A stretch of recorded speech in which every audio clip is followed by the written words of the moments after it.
ini jadi umum materinya. Tetapi materi ini jadi spesial karena saya topiknya adalah salah arah dalam menentukan goal. Coba ulangi apa? Salah arah. Jadi nentuin goalnya tersesat. Jadi materi saya adalah salah arah dalam penentuan goal. Penentuan goal. Saya lupa ya, ini yang menyediakan tempat, saya thank you banget kepada TD Bogor. Tepuk tangan buat panitia ya, yang sudah develop acara ini. Ini rekan kita juga yang punya tempat bisnisnya. Iya, Mas siapa boleh tahu? Bu Eti, ada Bu Eti? Aduh Bu, terima kasih tempatnya sudah dirusuhin. Aku thank you banget ya. Kebetulan Zupasup ini, saya sama istri ini, sama Zupasup ini nggak bisa lupa. Karena setiap kami ke kafe, waktu kami nggak punya uang, kami cuma beli Zupasup. Di kafe halaman Dago, ingat banget saya. Nggak punya uang, istri pengen ke kafe halaman cuma makan Zupasup. Jadi sama Zupasup ini unforgettable sampai sekarang. Salah arah dalam penentuan goal. Ya, jadi materi hari ini adalah goal itu bisnis harus kayak apa. Sekarang kita mulai. Sebelum salah arah dalam penentuan goal, banyak di antara kita yang memang bisnisnya itu nggak punya goal sama sekali. Atau goalnya terlalu kabur. Apa goalnya? Berbisnis supaya bermanfaat bagi bangsa dan negara, itu kabur. Maka goal itu harus punya beberapa unsur yang jelas. Yang pertama, dia mampu diukur, ya. Dia mampu diukur, dia punya jadwal, ya. Dia punya jadwal. Dua aja lah, ada yang ngajarin pakai SMART, ya, reliable, measurable dan segala macam. Saya cuma dua aja. Bikin goal harus bisa diukur dan dia punya jadwal, itu penting. Sekarang saya tanya sama teman-teman, Anda goal di bulan September ini apa?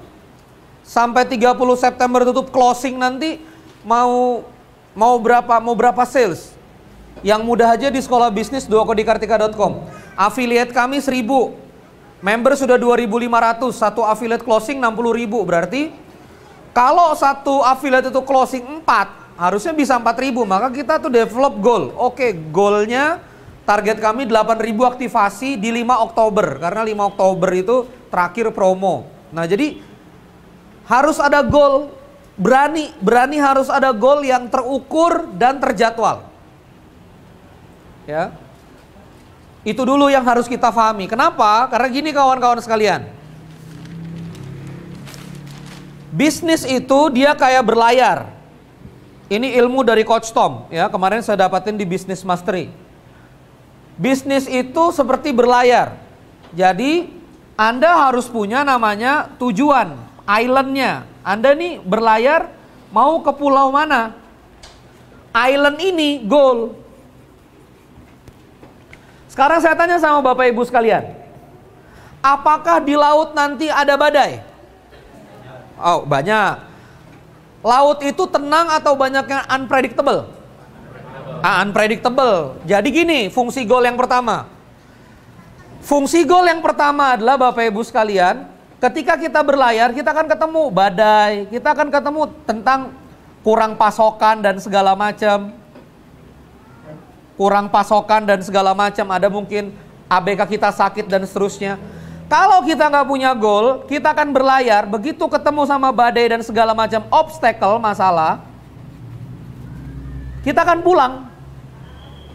Dan begitulah kita, kebanyakan UKM. Kena obstacle, kita apa pilih? Pulang aja udah.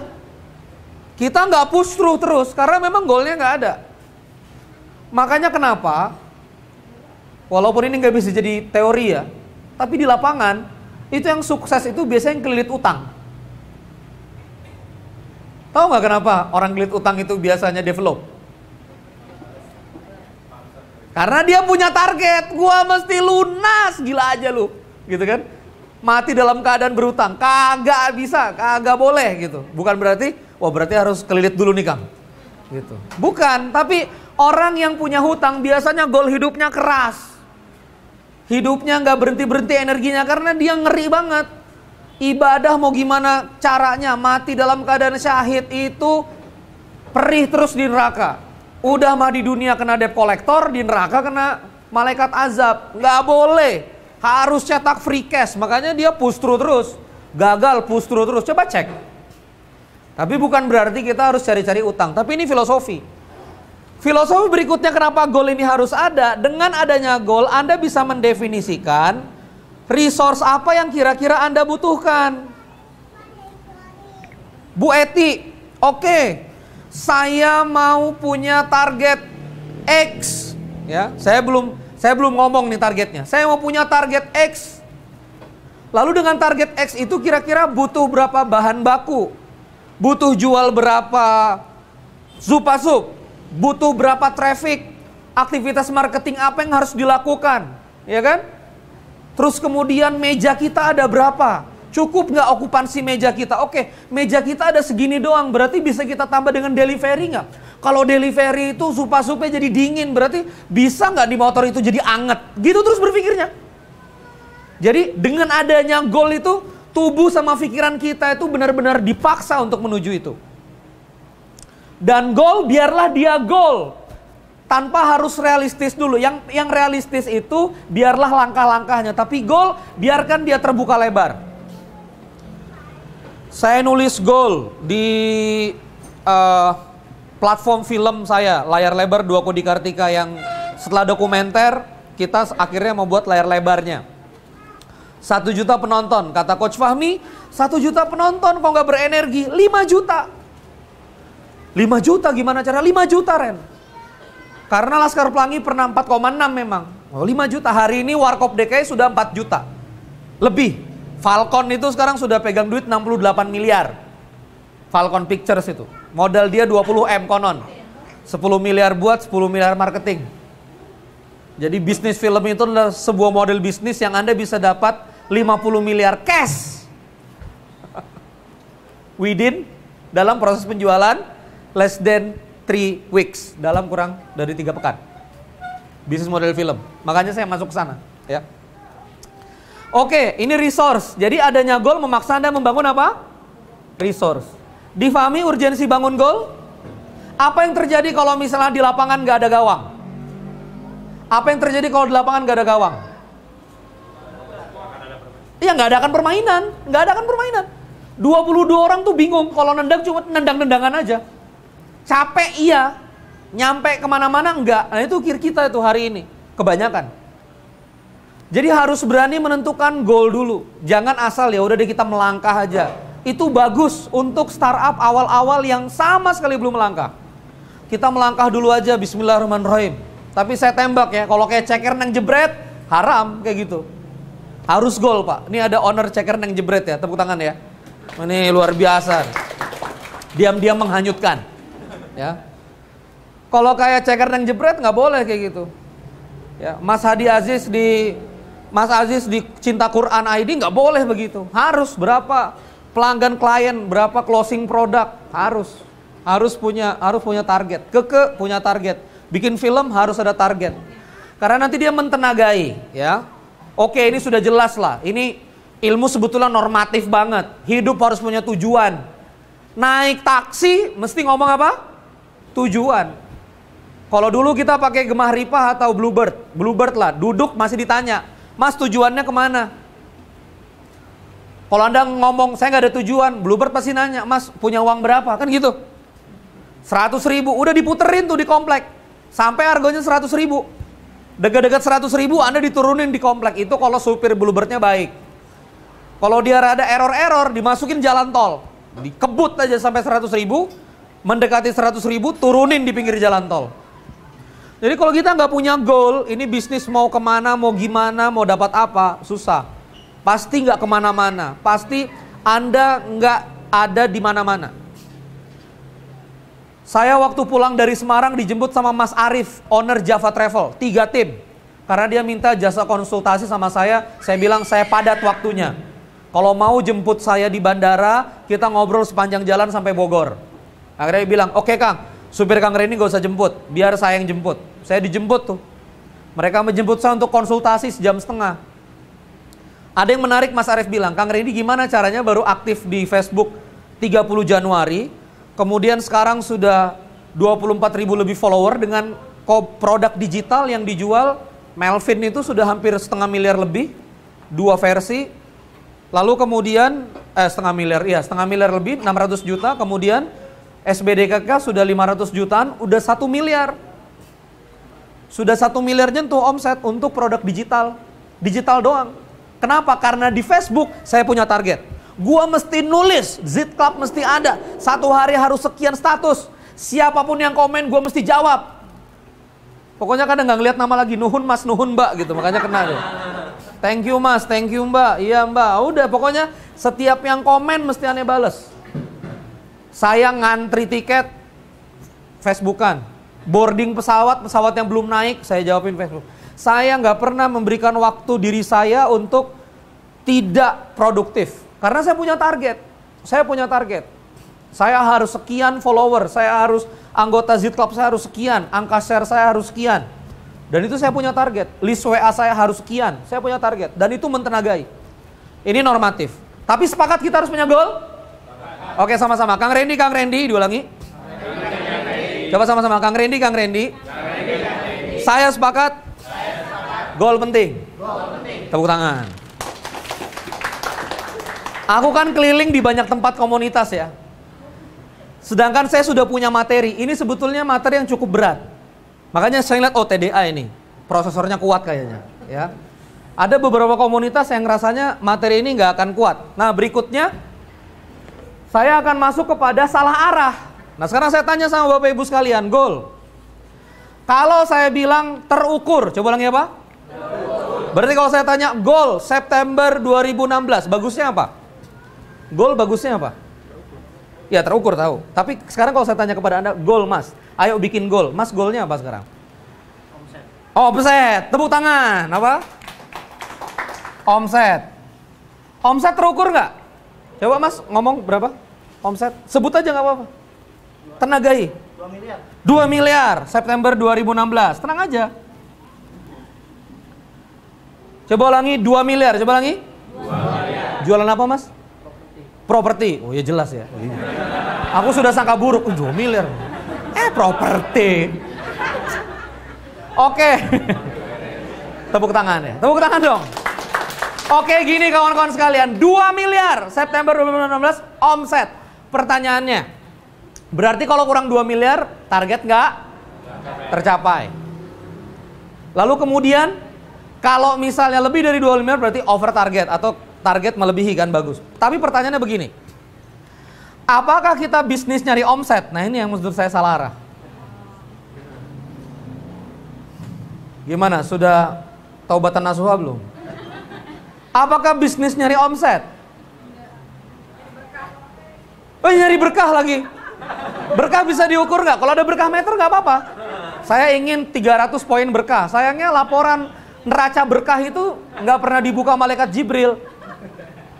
Oke, sekarang menurut saya omset. Bisa nggak omset 2 miliar tapi ruginya 200 juta?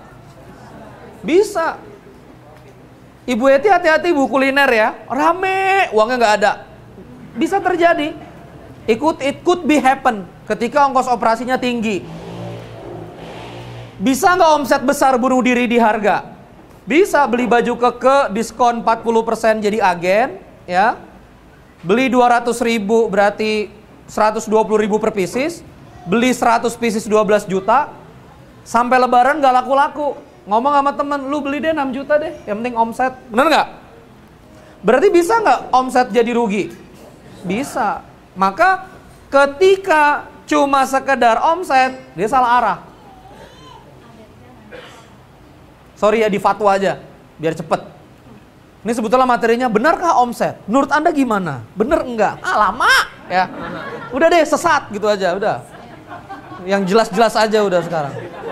Kan kalau trainer tuh coaching harusnya begitu. Benar nggak menurut Anda? Coba Anda pikirkan. Bagaimana? Setengah hari Pak. Udah sesat aja udah. Bener, omset. Anda kalau fokusnya sama omset, berantakan luar biasa. Contoh nih ya, omset. Jadi kalau nggak omset apa? Misalnya gini, omset. Jadi yang benar apa? Oke, profit. Oke, profit. Ntar dulu satu-satu. Sesama guru jangan saling mendahului. Ini biar seru materinya. Oke, profit. Pak, berarti profit berapa, Pak? Target. Oke, kan ini sudah sesat. Oke. Mas, aku nggak mau start lagi, berarti aku mau target profit. Berarti profit berapa kalau dari jual rumah 2M? 100 juta. Ah, ini udah mulai enak. Tapi bisa nggak profitnya ada, uangnya nggak ada? Bisa banget. Anda akad AJB 2M, ya kan? Pencairan dari bank misalnya bertahap. Atau ternyata begitu, kalau misalnya, kok bisa sih Kang profit nggak ada cashnya gini. Kita belajar tentang literasi keuangan sederhana. Injeksi modal 10 juta, berapa? Injeksi modal berapa juta? 10 juta. Beli 10 TV 700 ribu. Berapa ribu? 700 ribu. Jual 6 TV masing-masing 1,5 juta. Masing-masing berapa? 1,5 juta. 50% dibayar cash, 50% dibayar utang, piutang. Profitnya berapa? Profitnya berapa? 2 juta. Profitnya berapa? Oke. Mas namanya siapa? Agak 2 juta. Profitnya berapa? Hah? Profitnya berapa? Ini semuanya pebisnis kan? Iya, nggak apa-apa. Coba Anda ngeliat gini, profitnya berapa jadi? Hah? Minus berapa? Minus 2,5. Oke, minus 2,5. Profitnya berapa? Profit.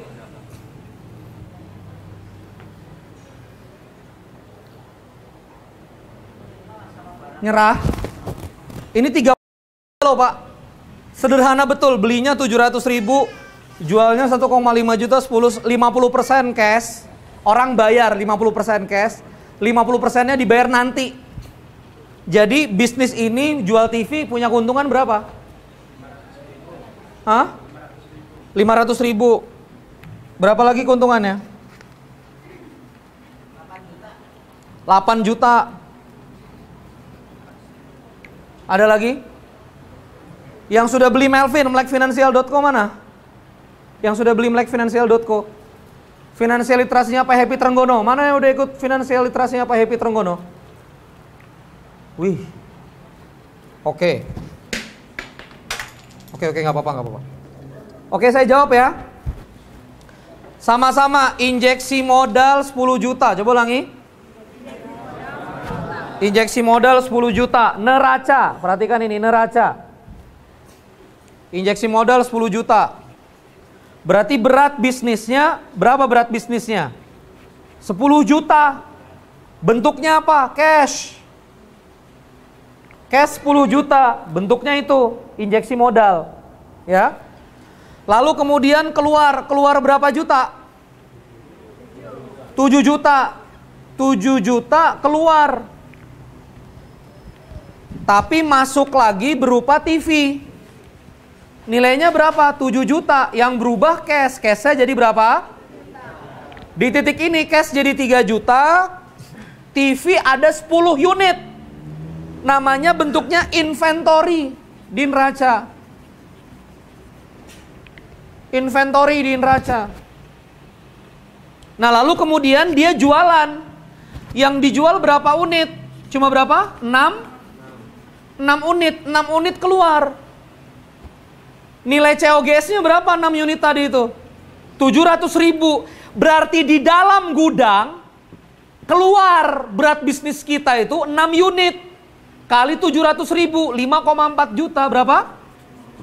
5,4 juta. Tetapi pelanggan itu berakat kepada kita. Sorry ya, harusnya ini warna merah keluar ya. Tuh, warna merah keluar. 5,4 juta. Tapi pelanggan bilang, aku beli berapa? 1,5 juta. 1,5 juta kali 6 unit berapa? 1,5 juta kali 6 unit 9 juta. Aku beli 9 juta, tapi 4,5-nya cash apa? 4,5 juta cash. Jadi uang kita tuh dari 3 juta naik jadi 7,5. Sampai di sini bisa ngikutin? 3 juta ditambah 4,5 juta cash kita jadi 7,5 juta. Dan piutang kita naik jadi, di dalam sini piutang kita jadi berapa? AR. Akun receivable kita jadi 4,5 juta. Jadi transaksi ini kawan-kawan sekalian, ya transaksi ini kawan-kawan sekalian, di profit, di laporan profit laba rugi itu sales 9 juta, COGS berapa tadi? 5,4 juta. Iya kan? 5,4 juta. Jadi profitnya berapa? 3,6. Bener ya? Iya, profitnya 3,6 juta. Ini profit.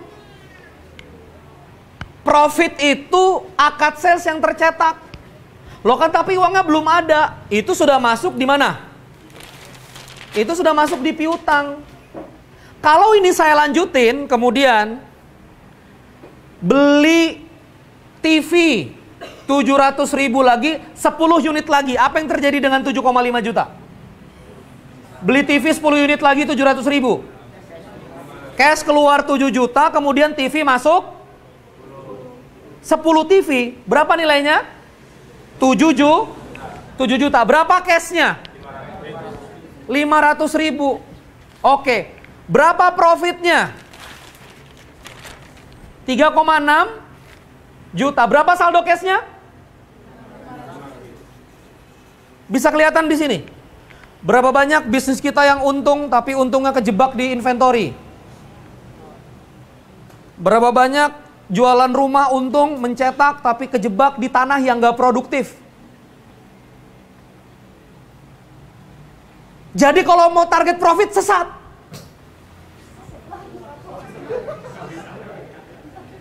Ini makanya berat ilmunya nih. Kalau nggak TDA nggak naik prosesornya, nggak nyampe gitu. Lalu ini fakta nggak? Berapa banyak laporannya lo profit bu, tapi kemana ini? Profit. Jadi beli untuk inventory itu nggak bisa dimasukkan ke dalam biaya. Dia ya beli inventory, pembelanjaan inventory. Kalau 7 juta yang tadi di sini kemudian dia beli rak untuk TV atau dia beli mobil untuk transportasi, DP mobil untuk transportasi, pick up ngantar TV, itu juga nggak bisa kena biaya. Nah, tapi intinya secara akuntansi begitu bahwa bisa saja. Ini saya nggak ngajarin akuntansinya. Anda harusnya beli Melvin kemarin waktu masih 800.000 itu, ya. Sekarang udah tutup. Kalau ada finansial literasi Pak Happy ikut. Kalau ada TDA ngadain workshop literasi finansial ikut. Mau 2 juta, mau 3 juta bayar. Karena language-nya ini. Jangan ikut yang sepintas-pintas. Sepintas itu cuma diajarin 2 jam. Cuma pakai PowerPoint, enter, nggak bakal ngerti. Saya sudah ngajarin finansial literasi sudah 21 angkatan. Ya. Makin gak dilibatkan Anda dalam menghitung, makin Anda nggak paham. Tapi intinya teorinya semangatnya adalah coba sama-sama. Bisa saja profitnya ada. Coba ulangi. Bisa saja profitnya ada. Kemudian cashnya tidak. Kemudian cashnya tidak ada. Berarti goal yang paling benar itu apa? Ya, oke. Gak apa-apa kita tulis saja. Kang Randy, kami menyadari bukanlah omset yang kami cari, Kang Randy. Kami juga telah menyadari dan meyakini bukanlah profit, Kang Randy, yang kami cari. Good. Yang kami cari, Kang Randy, adalah cash dari ujung perjalanan bisnis kami itu. Berapa cash yang kita bisa create. Nah, ini juga jadi tantangan. Nah, salah lagi, Kang. Oh, bentar dulu.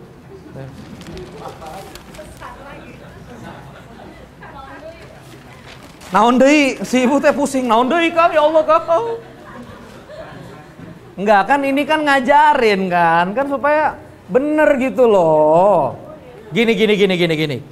Dokter kalau melakukan general check up, Bu silakan general check up. Aduh Bu, gulanya Bu 1.500 misal gitu ya. Nggak ada sih gula 1.500 ya. Aduh gulanya bu sekian ratus, kolesterolnya sekian. Apa kita ngomong gini, nyesel ketemu dokter, saya jadi sakit. Ngomong gitu nggak kita? Enggak kan? Jadi ini general check up aja. Satu general check up yang saya dapat di ruangan ini, Anda nggak siap berbisnis.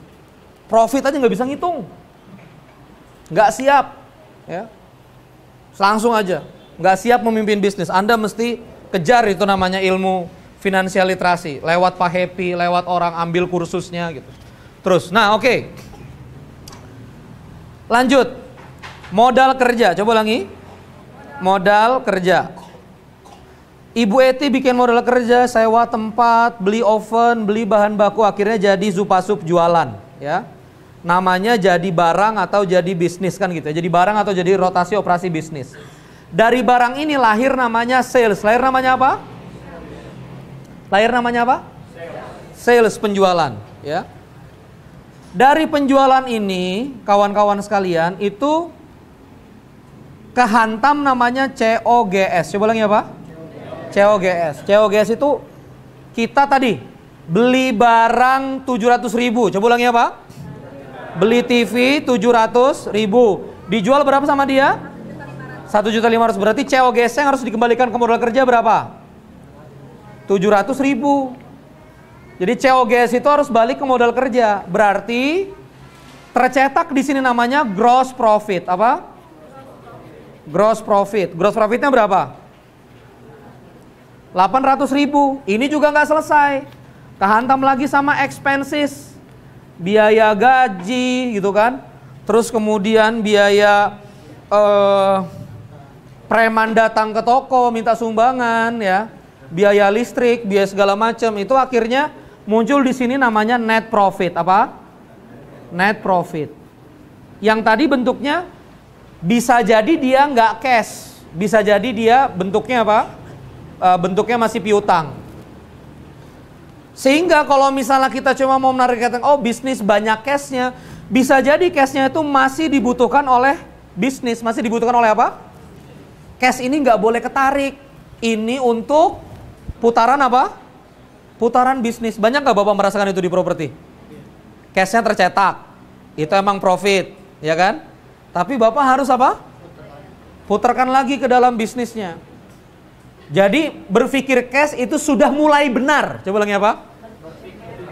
Berpikir cash itu sudah mulai benar, tapi harus kita luruskan lagi. Sesat Kang? Enggak, dia udah mulai benar. Jadi benar tapi mungkin kurang tepat sedikit. Harus dirapikan lagi. Apa yang harus ditargetkan dari goal adalah free cash. Coba ulangi. Free cash yang bisa masuk kantong owner. Coba ulangi. Yang bisa masuk kantong owner tanpa menzalimi kewajiban-kewajiban yang lain. Tanpa menzalimi kewajiban-kewajiban yang lain. Jadi bayangkan kalau misalnya bentuknya begini, ya. Saya akan ajari teman-teman tentang target free cash, contoh, ya. Pak, dengan Pak siapa namanya tadi? Pak Wildan. Bismillahirrahmanirrahim, Pak Wildan. Profit yang tadi 100 juta itu Bapak ubah namanya jadi free cash. Jadi apa? Free cash.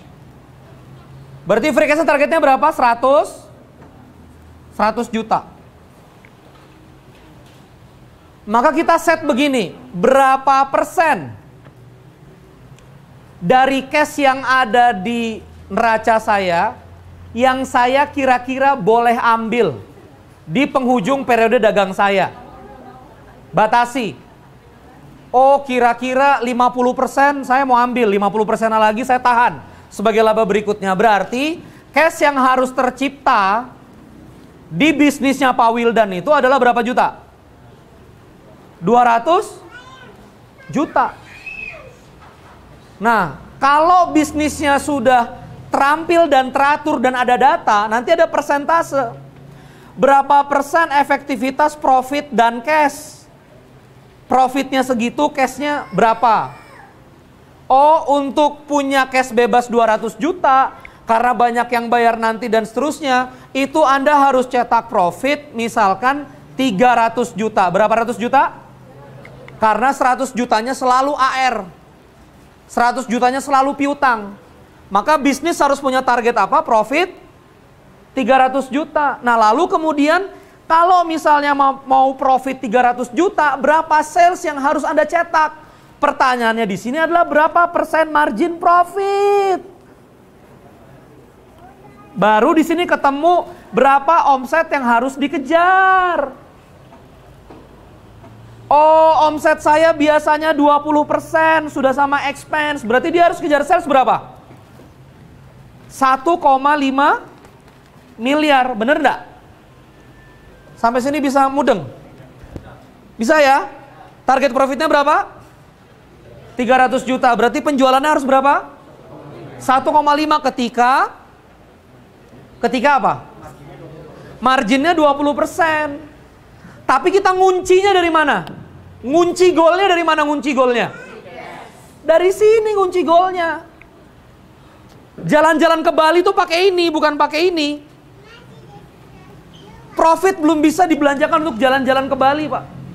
Bayar sekolah anak pakai profit. Ibu kepala sekolah saya bayar uang anak pakai profit. 15 juta profit itu just a theory. Cash perusahaan itu masih cash perusahaan. Masih aset, masih cash perusahaan, masih memberatin neraca. Jadi yang kita ambil itu apa? Prive-nya, dividennya, itu namanya apa? Free cash. Jadi target itu harus dari free cash. Free cash saya berapa? Turunin. Sampai jadi sales margin. Ada yang mau mendebat? Waras nggak? Tahu nggak sementara selama ini kenapa kok kita waktu targetin omset, cash-nya nggak ada? Karena goal kita cuma sampai omset, kita salah arah gitu. Ada yang target cuma sampai apa? Profit. Ada yang target cuma sampai apa? Saldo. Saldo juga itu bukan laba loh. Saldo ya saldo. Bisa aja uang orang, bisa rupiah orang.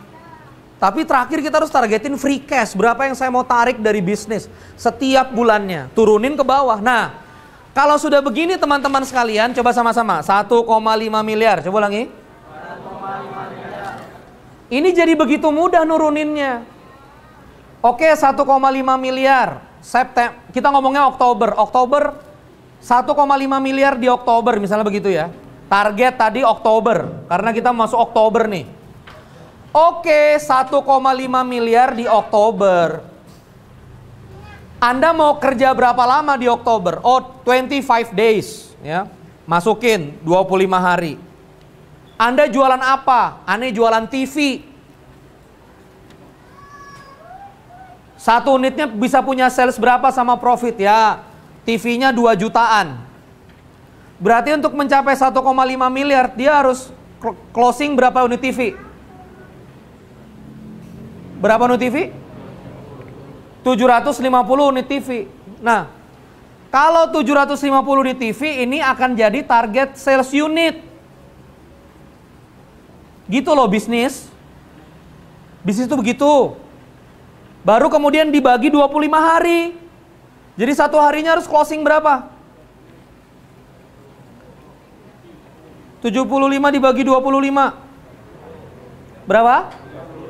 30 unit per day. Berapa toko?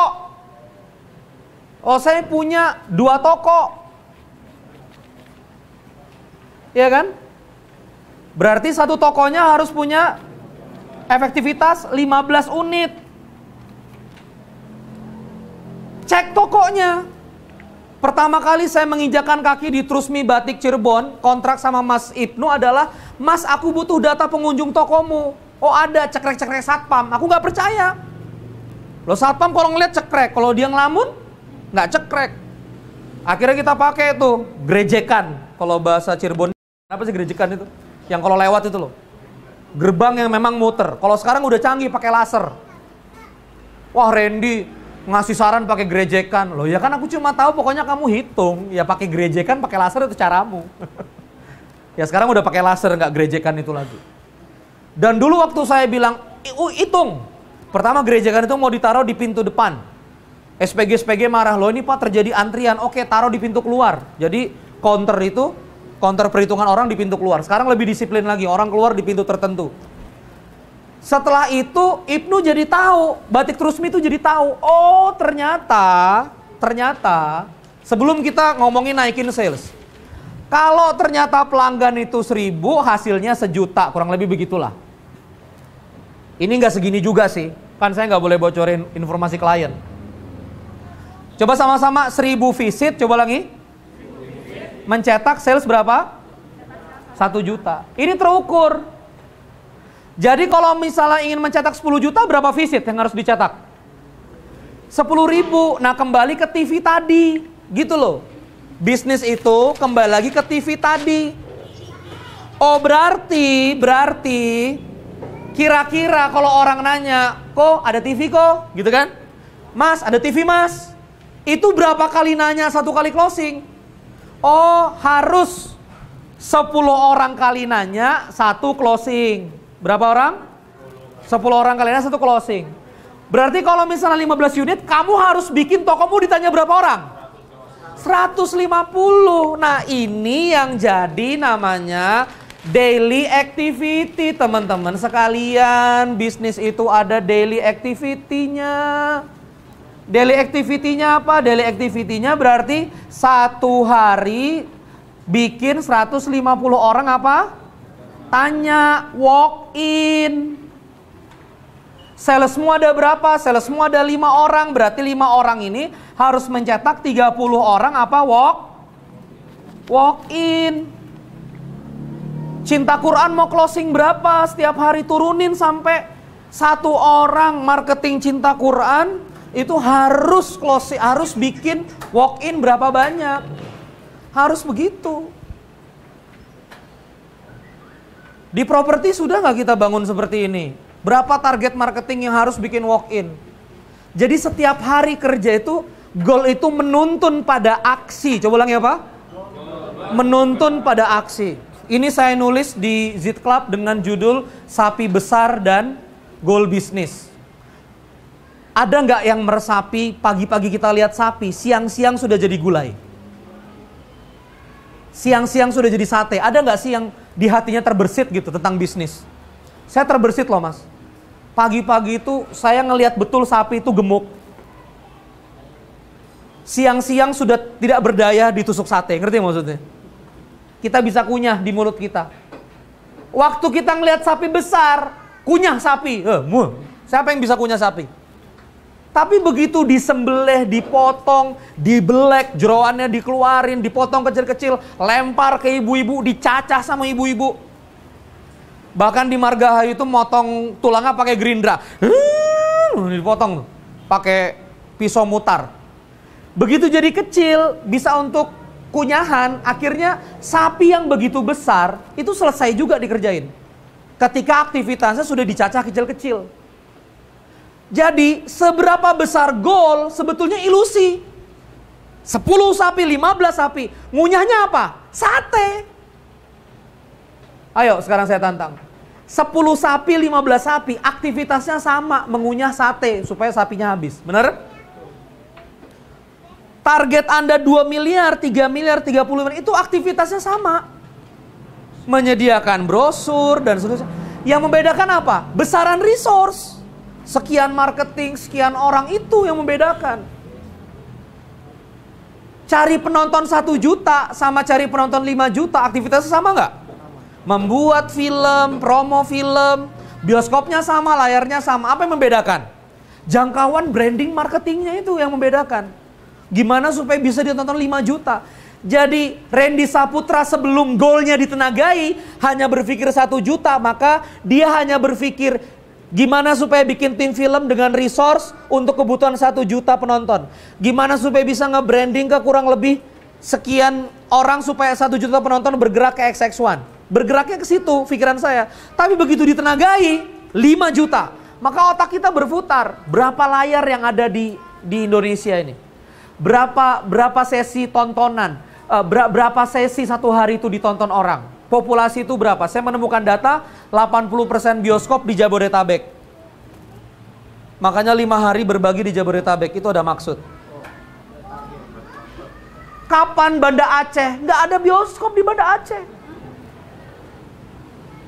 Bukan berarti saya nggak mau ke Banda Aceh. Iya nggak mau karena nggak ada bioskop. Ya jujur aja. Makanya Jabodetabek ini bioskop ada 80%. Dan populasinya 30 juta orang. Dan saya dapat data dari teman-teman perfilman, 1 tahun itu penonton Indonesia itu sekarang sudah menyentuh 18 juta. Dan datanya bergerak konsisten. AADC 3 juta penonton. Surga yang tak dirindukan 2 juta. My Stupid Boss 3 juta penonton. Hari ini Warkop DKI sudah sampai 4,3, 4,4. Berarti marketnya ada gitu loh Pak. Marketnya apa? Ada. Dan layar bioskopnya cukup. Nah udah bekerja. Cari, berpikir.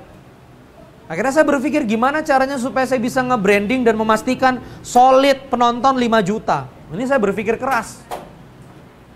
Setelah ada apa? Goal. Ceker neng jebret. Mau berapa? Gampang Pak, tulis aja. Ceker neng jebret 2000. Ceker neng jebret 31 Desember 2017. Ingin ambil tarikan free cash 10M. Gampang Pak, tinggal diturunin aja. Berarti kalau free cash 10M, berapa cash, berapa saldo gitu. Emosional ya. Terus profit berapa, ini berapa, seterusnya. Kenapa saya sangat bersemangat di sini Bapak Ibu sekalian? Karena salah arah membuat kerja sia-sia. Coba lagi. Anda sudah membuat goal yang goal itu nggak akan membawa Anda kemana-mana. Goal omset. Akhirnya Anda lupa jaga biaya. Lupa nagih AR. Lupa omset. Omset itu kan masih panjang kan? Omset itu berapa? Profit itu apa? Omset dikurangi cost. Ya toh? Lahiran namanya profit. Kalau Anda targetnya ini tanpa berpikir ini, sudah tersesat jilid 1. Ada lagi yang lebih gila lagi nih. Yang sesatnya menurut saya paling optimum di dalam bisnis adalah apa? Mengumpulkan namanya aset. Oh, yang penting bisnis itu apa Kang Randy? Aset. Yang penting saya punya aset itu banyak. Ditambah lagi dengan penjelasan akuntansi yang disalahpahami. Aset sama dengan hutang liability ditambah equity. Berarti kalau saya itu hutangnya banyak Kang Randy. Aset saya berarti banyak. Benar secara perhitungan akuntansi. Tapi hutang yang mana? Hutang yang terlibat di bisnis. Aset yang mana? Aset yang menghasilkan sales. Aset itu dalam bisnis adalah semua yang menghasilkan apa? Sales. Sales yang menghasilkan profit. Profit yang mengenerate cash. Oke, Mas Wildan, beli mobil. Kalau mobil itu nggak ada hubungannya sama sales, berarti dia aset pribadi. Tapi kalau dengan beli mobil itu Mas Wildan jadi kenceng penjualan propertinya, bisa ngakses ke grup-grup properti yang besar-besar. Dengan Fortuner itu Mas Wildan bisa masuk ke para pelanggan-pelanggan yang oke-oke. Maka Fortuner itu jadi apa? Aset. Karena dia berpengaruh pada apa? Pada sales. Zupasup beli ruko. Apakah ruko ini berpengaruh pada sales? Ternyata ibu salesnya lebih tinggi di catering nikahan. Nah hati-hati Bu. Berarti bisa saja lebih efektif rukonya nyewa, yang dibanyakin apa? Oven, Zupasupnya, iya kan? Spending karyawan untuk pelayanan nikahan. Biasa yang undang nikahan sampai 10 nikahan sudah keteteran. Berarti harus ditambah nih resource. Bukan menjebak uang di ruko. Berapa banyak pebisnis yang uangnya kejebak di ruko ketika goalnya salah arah. Setiap profit beli properti, setiap profit beli tanah supaya nanti dapat capital gain. Nah ini juga. Kang Randy, bukankah ada harga kenaikan harga kenaikan properti? Harga apa? Coba kita sama-sama ya. Harga 1 miliar beli di Indraprasta, apalagi di sini katanya naiknya luar biasa. 10 tahun kemudian harganya jadi 2,5. Nggak usah jauh-jauh, 5 tahun kemudian. Keren nggak? Coba, saya nanya dulu, keren nggak? Menurut saya sih keren. Keren nggak nih naiknya? 1 jadi 2,5 M. 5 tahun, berarti 1 tahun dia dapat capital gain berapa? 300 juta. 300 juta, capital gainnya setahun 30%. Keren nggak? Keren. Pertanyaannya, capital gain bisa dimakan nggak? Bisa dikunyah nggak capital gain? Bisa nggak bayar kehidupan pakai capital gain? Kapan capital gain bisa dibayar? Bisa kita kunyah? Saat dijual. Oh, emosi aku. Iya Bu, ini harus penting karena sesatnya di sini. Lah aku ketemu klien itu kan banyak Bu. Sebelum jadi CEO Keke kan ada konsultasi itu yang nggak bayar. Yang nggak bayar itu biasa curhat yang begini. Saya gratisin. Yang itu nggak kontrak sekali pertemuan. Banyak yang terjebak di sini loh, kan ada capital gain Kang. Salah berpikir itu stupidnya lama gitu loh. Stupidnya lama, langkahnya jadi stupid, cashnya jadi stupid, semuanya jadi berimbas. Bodoh semua jadinya. Ini bisa dimakan kalau Nah pertanyaannya oke dijual. Apakah likuidasinya 2,5 M? Kadang-kadang 2,5 M ini kata orang, kata bank, appraise. Tapi transaksi 2,5 nggak? Oh, daerah sini rukonya sudah 2,5. Apakah langsung tiba-tiba 2 hari kemudian bisa dijual 2,5? Harus ada yang mau beli dulu. Berarti ada tantangan di likuiditas, di likuidasi. Dicairkan aja belum tentu bisa. Oke, sekarang cair 2,5 deh. Kang Randy anggap cair 2,5. Oke, deal. Cair 2,5. Anda sudah punya untung berapa? 1,5. Tapi pertanyaannya 2,5 M ini ya Anda dapatkan dengan melepas value yang seimbang. Ngerti nggak maksudnya? Anda punya ruko memang harganya berapa? 2,5. Anda lepas, dapat 2,5. Jadi sebetulnya Anda sedang kehilangan 2,5 M untuk Anda tukarkan dengan bentuknya cash. Sekarang coba bedakan dengan bisnis. Perhatikan, bedakan dengan bisnis. Ibu Eti, Bu, nulisnya gimana Bu? ETTY. ETY, ETYI ya. Ibu ETI ya, ETI. Maaf Bu. Ibu Eti jualan supasup gini. Investasi dia 150. Muter ini ya. Sales profit cash. Coba ulangi. Sales profit cash. Ya, di sini modal kerja equity-nya Ibu Eti. Muter ini. Ini namanya supasup apa boleh tahu? Kiki ya. Supasup Kiki. Muter, sales muter naik. Ini equity masih mungkin nih. 100 juta, 200 juta, 300 juta nabung dari cash. Dan brand dari si Kiki naik. Ya kan? Berarti kalau misalnya dibuka lagi cabang, maka memperjuangkan cash dan memperjuangkan bisnis yang secara integratif lengkap. Yang saya mau gedein adalah si Kikiku ini. Ya Kikiku ya benar ya. Kikiku ini yang aku mau gedein. Itu malah lebih rasional. Menurut saya. Begitu dapat cash, bayar orang supaya bisa lebih pintar ngejalanin bisnisnya.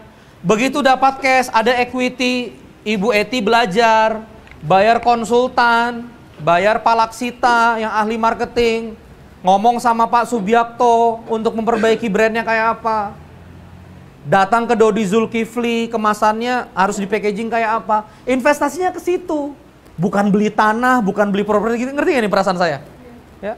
Kemudian lihat hijack ya, bajak orang Indomaret yang biasa buka-buka cabang Indomaret. Ini saya mau buka Kikiku di daerah yang lain, gimana caranya? Itu orang Indomaret yang bagian buka cabang tuh ngerti cara ngitungnya. Berapa perumahan yang ada di belakang dan seterusnya. Akhirnya bisnis jadi sangat waras, sangat efektif. Karena targetnya apa? Cash, free cash. Alhamdulillah. Cerah ya? Alhamdulillah. Ada pertanyaan? Oh ganti, oh ya ganti, sok mangga.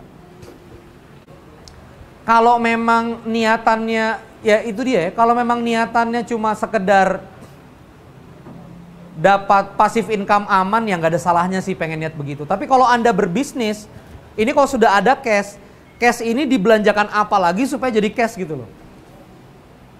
Saya sebetulnya dominan bergerak di dunia edukasi. Kenapa saya ngejar Kit Cunningham, belajar 4 hari 85 juta? Itu 4 days MBA di Texas Austin, $6.500. Tiket pesawatnya PP sama ya makan apa segala macam, mungkin 150 saya habis ke Amerika. Kemarin nggak jadi karena visanya saya nggak terampil dalam ngurus. Tapi saya mau kejar yang di Melbourne. Karena saya tahu di dunia edukasi ini makin saya dapat insight yang makin dalam, saya makin mempersenjatai diri saya ini dengan banyak ilmu, dengan banyak pendekatan dan dengan banyak portofolio, maka harga saya nanti makin mahal.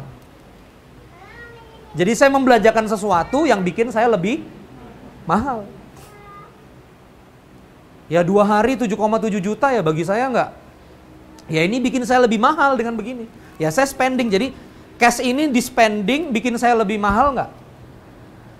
Saya spending driver. Kenapa saya spending driver? Spending asisten. Supaya saya bisa nulis di Facebook. Saya jalan sendiri dari Bogor, nyetir sendiri ke Jakarta berapa? 2,5 jam, 3,5 jam. Spending asisten mahal. Karena dengan kita diam 2 jam itu udah jadi 1 artikel. Kapan nih materi saya rancang? Tadi pagi dijemput di BRP, saya buka jadwal berapa titik. Oh di UKM Cibinong saya ngomong tentang bisnis adalah mengurus. Oh di TDA kelihatannya prosesornya kuat nih, saya ngomong masalah goal yang salah arah. Sore nanti saya bicara di UIK. Ini sudah ada targetnya tuh, saya bicara tentang, ini saya bacain ya. Sekalian teman-teman kalau mau ikut.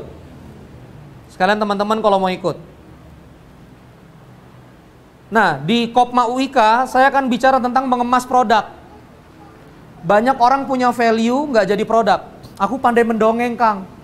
Tapi nggak ada orang mau bayar mendongeng. Jadi aku jualan coklat untuk mendongengku terus jalan. Nggak boleh begitu. Jual itu dongengan. Gimana caranya kemas? Nah, ini saya ajarin nanti di UIK. 1:30 sampai jam 5 sore, jam 3 sore. Kejar saya, masih di Bogor. Ya. Sesi 4 sore nanti di Ikatan Pasca Sarjana. Ini orang-orang pinter kan, mungkin MBA, manajemen, MSM, Himpas IPB. Saya berbicara tentang competitive advantage. Jadi produk kita itu nggak bisa punya daya saing yang unggul dengan semua, di semua lini unggul nggak bisa. Keke itu mahal di satu titik, kalah daripada yang lain. Untuk bonus keagenan lebih bagus brand lain ngasih bonus. Kalau keke itu untuk umroh harus 2 miliar. Brand lain 700 juga umroh. Kenapa? Karena diskon ke distributornya 45%. Diskon keke 50%. Jadi keke itu unggul di daya saing diskon distribusi. Tapi lemah di reward. Oke? Nggak bisa unggul di dua-duanya. Nah ini saya ajarin nanti di anak-anak pasca sarjana, di teman-teman pasca sarjana, gimana caranya bikin produk yang punya competitive advantage daya saing. Nggak perlu unggul di semuanya. Ya, jadi unggul di beberapa titik dan Anda punya kuncian yang cuma Anda yang punya di titik itu. Itu nanti jam 4 sore di Impas IPB. Ya. Malamnya di Akbit Bunda Auni saya berbicara tentang strategi kebangkitan. Besok di Pesantren Multazam saya bicara tentang profesionalisme Islam. Bagaimana Islam ngomong profesionalisme. Besok di Botani nonton bareng, setelah itu saya sesi motivasi. Saya akan bicara tentang bagaimana mimpi itu bisa bertenaga. Kapan ini buatnya? Di jalan tadi, dari rumah ke Cibinong. Loh, nggak usah tepuk tangan, Bu, biasa aja. Iya. Enggak, tapi gini loh. Spending driver atau asisten supaya kamu bisa punya waktu lebih banyak. Saya, Bu, nggak masukin di kepala apa, benerin genteng, apa sih? Benerin genteng, jadwal apa segala macam tuh serahkan ke orang gitu loh. Kita tuh ngurusin yang gede-gede. Supaya kita punya produktivitas yang besar-besar. Ke bandara, di waiting room sempit-sempitan gak bisa nulis, bayar launch 100.000, 200.000 eman-eman, bayar. Tapi dengan Anda masuk launch, Anda lebih produktif gitu loh. Bela-belain pakai Lion gak jelas berangkatnya, Garuda. Saya sih batik doang, sama-sama Lion Group. Itu kan lumayan gitu, naik batik, pakai batik gitu. Kalau nggak kuat Lion ya pakai batik. Yang penting waktunya sempat gitu. Jadi berpikirnya terus-menerus produktif, sales ya. Sama kayak gini tadi. Kenapa saya bicara begini? Membelanjakan sesuatu yang nanti targetnya apa? Sales. Akhirnya enak kalau berpikirnya sales. Aku punya jamaah di 2 Kodi Kartika sudah 2.500. Kalau aku jual kaos laku 200 saja, duit. Jual mug, duit lagi. Jual buku 1.000, duit juga. Saya lagi nunggu nih jamaah sampai 10.000.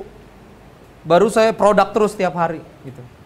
Kalau saya bikin kursus anu yang ngomong anu 100.000, laku 50.000, 10.000 orang, duit juga. Nah, enak kalau mikirnya cash gitu, ngerti nggak maksudnya? Kalau mikirnya ATM mandiri, setiap ketemu ATM mandiri kita aware, oke?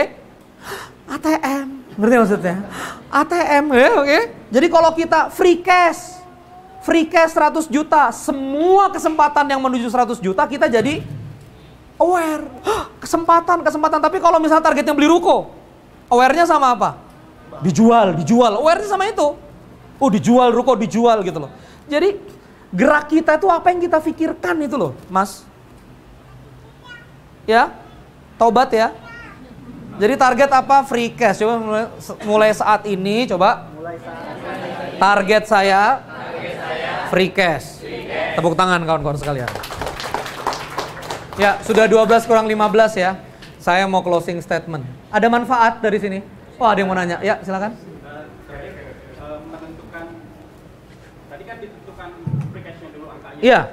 Poin apa aja yang harus dipertimbangkan untuk menentukan angka free cash? Nggak ada. Hasratmu. Loh saya Pak, begitu dikeke. Gimana saya bisa, begitu secara pribadi, gimana aku bisa cetak 50 miliar cepat? Otakku ini menjelajah Pak. Gimana supaya dapat 50 miliar cash cepat? Ketemu film. Jadi free cash itu biarkan goal yang bertenaga. Free cash itu adalah goal. Bisnis adalah cara. Coba ulangi. Free cash adalah target. Bisnis adalah cara. Kakulah pada target, fleksibel lah pada cara. Makanya orang bilang nih Keke nggak bisa diam nih bikin film. Loh kamu lihat sendiri Falcon 70 miliar. Gondol duit kurang dari 1 bulan. Kenapa kita nggak kejar bisnis film? Gitu loh. Film itu buatnya 2 miliar juga jadi. Pertanyaannya, kita bikin film 2 miliar. Tayang di XX1, boleh nggak ditonton 5 juta orang? Boleh. Nggak ada kok mbaknya. Mas, maaf ya, ini filmnya murah loh. Ya karena murah Kak, jangan beli inilah. Nggak ada. Yang penting ada yang nonton 5 juta. Jadi yang ditenagai Pak, free cash dulu. Bisnis itu tools. Makanya nanti saya jelasin juga. Nanti pertanyaannya jadi berkembang. Boleh nggak berarti saya mengkhianati passion saya? Boleh nggak saya nggak fokus? Punya properti juga, punya makanan juga, punya ini juga, ya kan? Pertanyaannya itu akan dijawab di UIK.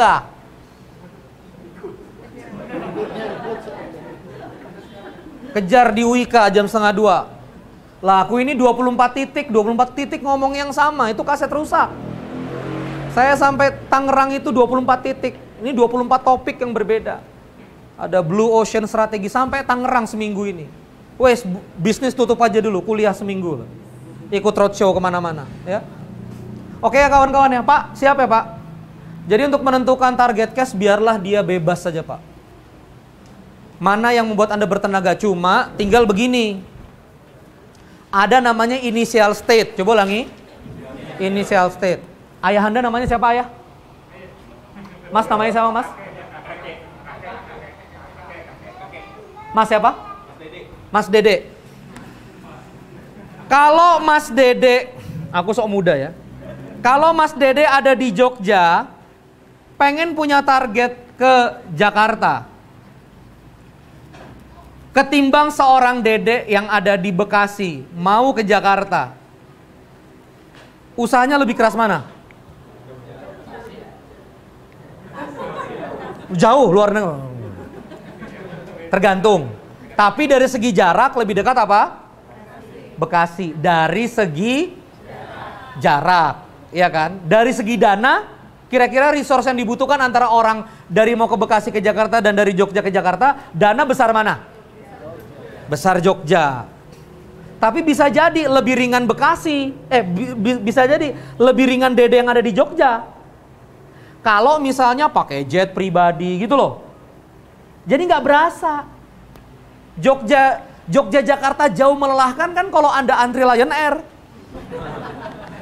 Tapi kalau misalnya Anda punya jet pribadi, lagi pakai mobil di Jogja, masuk bandaranya langsung buka pintu pesawat Anda. Masuk Jogja, baca buku, nonton video saya di YouTube yang sudah Anda save, landing sudah Jakarta. Di Jakarta helikopter Anda sudah nunggu untuk landing di Sentul. Ya murah. Maaf. Jadi cepat, jadi ringan.